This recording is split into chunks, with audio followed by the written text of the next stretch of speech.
See, and now that we embark on Thanksgiving weekend, this is when we've already got a number of FBS jobs open, Power Five jobs open. I'm not going to get into the list because there's a ton of them, and there's going to be a lot more.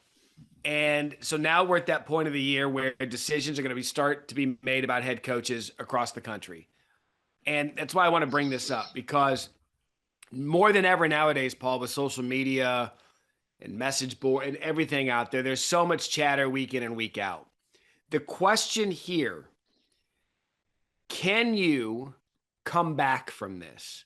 If I'm an athletic director, if I'm Bjork at Texas A&M, or maybe just any program across the country, I look at my team and I say, can we come back from this next year? Because I can answer no to every other job that's been opened across the country. And that, I think, is going to be Texas A&M's biggest question. Can they come back from this disaster of a season?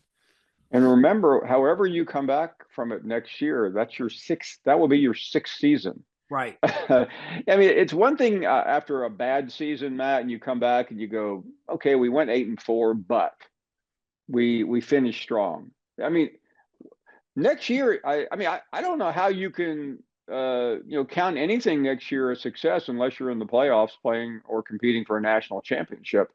And I don't know how Texas A&M gets there this quickly because their offensive philosophy is a disaster. This isn't your, and I'm constantly amazed at the numbness of the media to go into the handbook and just pull out the most predictable and lazy type. Well, he needs to fill in the blank, bring in an offensive coordinator, right? A coordinator, as if that is going to change anything. When Jimbo Fisher, who's an offensive wizard supposedly, is your head coach. I mean, if Nick Saban brings in a new offensive philosophy, then at least you go, okay, well, that's a pretty smart move. He's a defensive guy, but that doesn't solve your problem. I think the big issue comes in a couple of weeks, Matt, when the portal opens.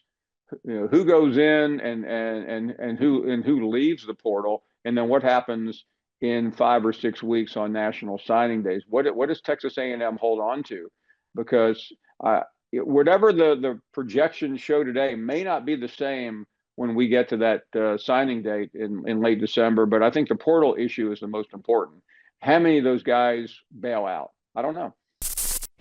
Thanks for watching ESPN on YouTube. For live streaming sports and premium content, subscribe to ESPN+.